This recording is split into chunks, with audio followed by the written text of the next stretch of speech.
Ok, bonjour et bienvenue sur notre chaîne. Aujourd'hui dans cette vidéo, tu vas apprendre à résoudre un système de 3 équations à 3 inconnus en utilisant la méthode du pivot de Gauss. Donc reste jusqu'à la fin de la vidéo parce que nous allons essayer d'expliquer ceci de la manière la plus simple possible. On commence donc directement avec l'exercice. Résoudre dans R au cube le système suivant par le pivot de Gauss. Ok. Avant d'appliquer dans le pivot de Gauss, on va déjà donner le but de l'exercice. Le but de l'exercice, comme toujours, c'est de trouver la valeur de x, y et z qui vérifie à la fois nos 3 équations. Donc ça, c'est le but. Mais on va utiliser la méthode du pivot de Gauss. Or, pour pouvoir appliquer la méthode du pivot de Gauss, on doit déjà numéroter nos 3 équations. La première équation, nous allons l'appeler L1. La deuxième équation, on l'appelle L2. Et la troisième équation, nous allons appeler ça L3. Une fois que ceci est fait, on va choisir une ligne que nous allons l'appeler la ligne pivot. Comme notre cas ici, nous décidons donc d'appeler la ligne L1 comme la ligne pivot. D'où le nom de la méthode de pivot de Gauss. Donc nous appelons cette ligne-ci la ligne pivot.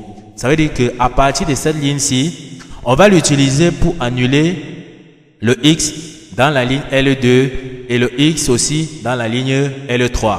On se rappelle bien de la méthode de combinaison qu'on utilisait pour résoudre les systèmes de 2 équations à 2 inconnus. Donc c'est la même chose ici. Donc comment donc utiliser la première ligne pour annuler donc le X dans la deuxième ligne? On voit que comme nous avons 2X ici, si en bas ici on avait moins 2X, alors en additionnant membre à membre, le X devait donc partir tout simplement ici. Donc si ici, comme nous sommes en train de dire, si on avait moins 2 ici, en additionnant ici, 2x moins 2x, on voit que le x devait partir. D'accord? Ok, de la même façon ici, comment annuler le 4x ici? On voit que si ici en haut, on avait moins 4x en additionnant ici, le x devait partir. Oh, ok, on va aller étape par étape, pas à pas. Donc comme nous avons vu, on va se servir toujours de la ligne pivot pour annuler le x dans la deuxième équation et dans la troisième équation. On passe donc directement ici. Comme nous avons dit, si on veut annuler le x dans la ligne L2, dans la deuxième équation, si on veut avoir dans le moins 2 x que nous avons vu ici, on comprend bien qu'on va multiplier la ligne L2 ici par moins 2. Donc on va multiplier la ligne ici par moins 2. D'accord? Si on veut donc annuler le x. Pourquoi? Parce que si on multiplie ici, moins 2 va venir multiplier le x ici. On aura moins 2x plus 2x. Les x vont s'annuler. Donc c'est ça le but de la méthode. On va donc aller pas à pas. Ceci signifie que on va tout simplement donc faire. Donc pour annuler le x, on va donc faire L1 moins 2 L2. D'accord? Donc on va additionner L1 moins 2 L2. Donc en fait c'est ça que nous avons donc écrit ici. L1 moins 2 L2. Donc toute la ligne 2 nous allons multiplier par moins 2. En multipliant, on aura donc moins 2 multiplié par x, ça nous donne moins 2x. C'est ça que nous avons déjà calculé ici. Moins 2 multiplié par plus y, ça nous donne moins 2y. Moins 2 multiplié par plus z, ça nous donne moins 4z. Et moins 2 multiplié par moins 1, ça nous donne bien moins fois moins, ça donne plus. Ça nous donne plus 2. Comme prévu, la ligne L1 que nous avons appelée la ligne pivot, c'est ça que nous avons recopié ici tout simplement, qui est 2x moins y plus 2z égale à moins 4. Et ça, comme prédit, on voit bien que les coefficients dont 2x et moins 2 et moins 2 sont donc opposés. C'est plus 2 ici et moins 2 là. Les x vont partir. Lorsqu'on va additionner membre à membre, en additionnant membre à membre, on aura 2x moins 2x. On voit ici que ça nous donne tout simplement donc 0. On continue. Moins y moins 2y, ça nous donne tout simplement moins 3y. 2z moins 4z, ça nous donne moins 2z. Moins 4 plus 2, ça nous donne moins 2. On voit bien qu'on obtient une autre ligne ici, d'accord, qu'on peut appeler ça L'2. On va appeler ceci L'2. Ok, une fois que ceci est compris, de la même façon, on va chercher donc à annuler aussi le x. On va chercher aussi à annuler le x tout simplement donc dans la ligne L3. Puisque nous avons dit que la première ligne c'est la ligne pivot, donc on se sert toujours de la ligne pivot, doit rester inchangé. On va se servir de la ligne pivot pour pouvoir annuler donc le x dans la ligne L3. Comme nous avons déjà 4x ici, on comprend que si notre ligne pivot ici était moins 4x, on devait faire moins 4x plus 4x, les x devaient donc s'annuler. Donc de la même façon, on comprend qu'on doit multiplier la ligne L1 ici tout simplement donc par moins 2. D'accord? Donc on va multiplier la ligne L1 par moins 2. En multipliant donc par moins 2 ici, on est sûr que on aura donc moins 2 multiplié par 2x, ça va nous donner moins 4x. Moins 4x plus 4x, on voit que les x vont s'annuler d'après ce que nous avons dit. Ok, donc on va faire donc tout simplement moins 2 L1 plus L3. C'est ça que nous avons donc déjà écrit ici. Et c'est ce calcul-là que nous avons fait. On va donc dire moins 2. Donc on va dire moins 2 multiplié par 2x, ça nous donne moins 4x. Moins 2 multiplié par plus y, ça nous donne plus 2y. Moins 2 multiplié par plus 2z, ça nous donne moins 4z. Et moins 2 multiplié par moins 4 ici, ça nous donne bien plus 8. Comme on a dit plus L3. On recopie tout simplement dans la ligne L3 qui est 4x plus y plus 4z égale à moins 2. Donc c'est ça que nous avons donc recopié tout simplement ici. Comme on a dit, on additionne encore membre à membre, on aura moins 4x plus 4x, ça nous donne 0. Donc ici on aura donc 0. De la même façon, on additionne ici, plus 2y plus y, ça nous donne 3y. Plus 4z, moins 4z plus 4z, les z se sont directement annulés ici, d'accord, ça a donné 0. On est resté avec 8 moins 2, ça nous donne 6. À partir d'ici, on comprend qu'on a 3y plus 6. 3y est égal à 6. Ça nous permet donc de tirer tout simplement ici y. Donc y ici déjà, on peut voir que c'est 6 divisé donc par 3. Ça nous donne 2. Donc ici, ça nous permet de comprendre que y, la valeur de y est déjà égale à 2 que nous avons donc trouvé ici. Comme c'est la méthode de pivot de Gauss, on doit obtenir la forme d'un triangle, la forme triangulaire. C'est-à-dire on va obtenir la forme triangulaire, cette forme-ci. On obtient donc la forme triangulaire tout simplement. Et c'est ça que nous avons donc cherché à obtenir ici. Tel que, à la première ligne, c'est la ligne pivot, on a 3 inconnus. À la deuxième ligne, on a donc 2 inconnus. Et à la troisième ligne, on a une seule inconnue. Ça nous permet de comprendre que voici donc notre triangle que nous cherchons tout simplement ici, qu'on a obtenu ici. On voit bien que on a la forme triangle ici. D'accord? D'où on dit que le pivot de Gauss, on obtient tout simplement une forme triangulaire. On voit bien qu'on a la forme d'un triangle ici, tel que y qu'on a déjà trouvé ici. On a trouvé que y c'est 2. D'après notre ligne L'2 qu'on avait ici.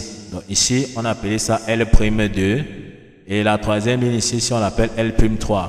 Et la première ligne, c'est toujours L1 que nous avons appelé la ligne pivot.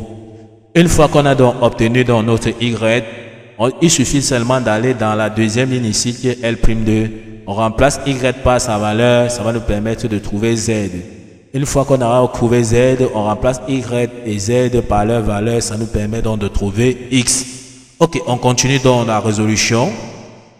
Voici donc notre système triangulaire que nous avons donc obtenu. D'accord? Comme nous avons dit, on va prendre la valeur de y, on va remplacer dans la deuxième équation, d'accord, dans L'2 que nous avons dit ici, L'2, ça c'est L1 et ça c'est L'3 que nous avons obtenu. On prend donc y, on remplace ici par sa valeur, ça nous permet donc de trouver z.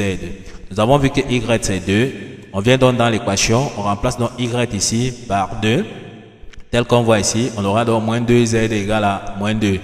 On multiplie, on aura moins 3 fois 2, ça nous donne moins 6, moins 2z égale à moins 2.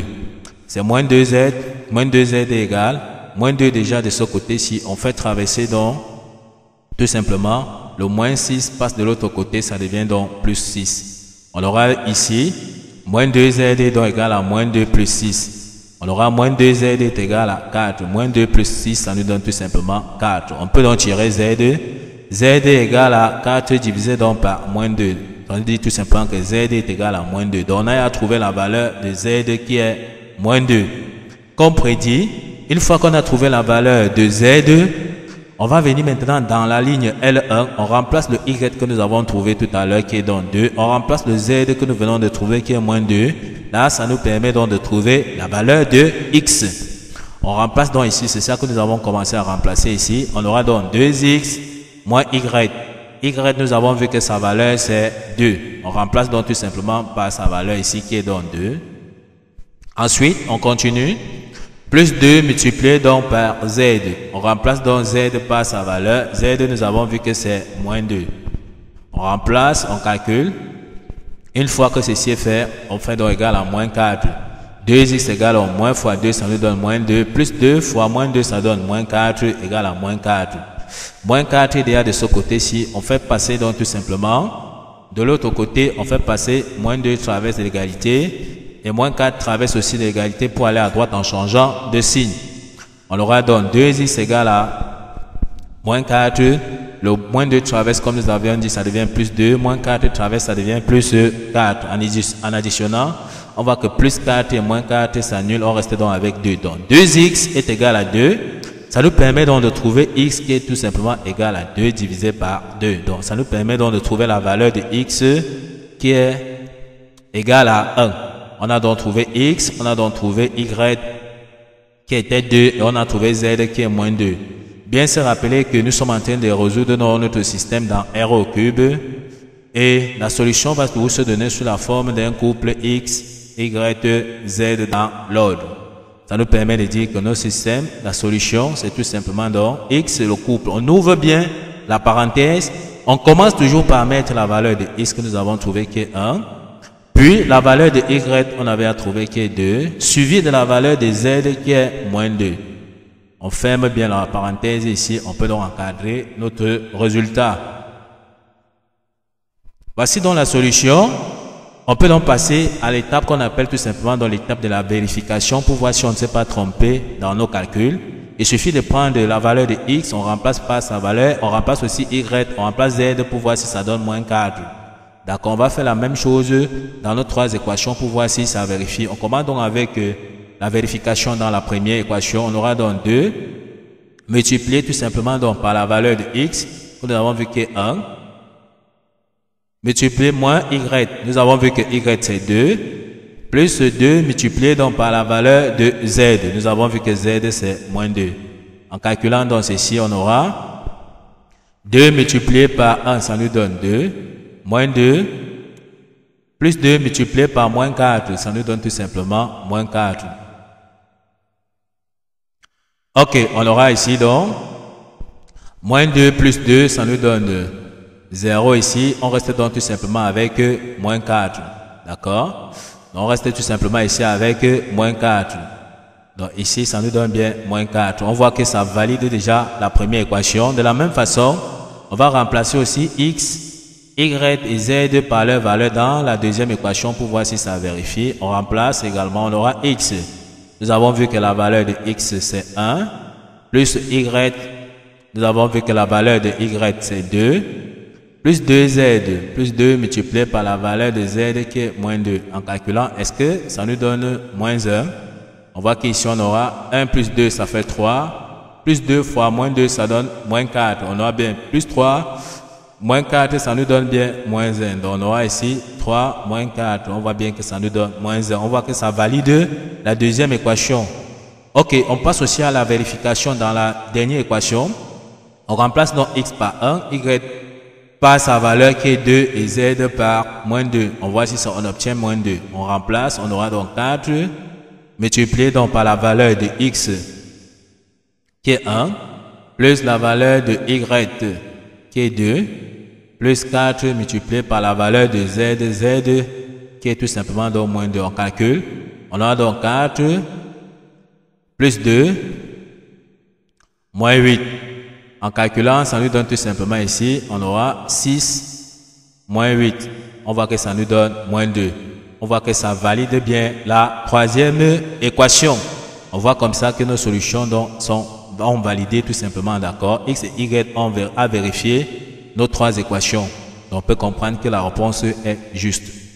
Ok, nous sommes donc arrivés au terme de cette vidéo. Ne manquez pas de vous abonner à la chaîne, de liker la vidéo, de partager la vidéo aux proches et amis et d'activer la cloche de notification pour ne plus manquer nos prochaines vidéos. Sur ce, à bientôt.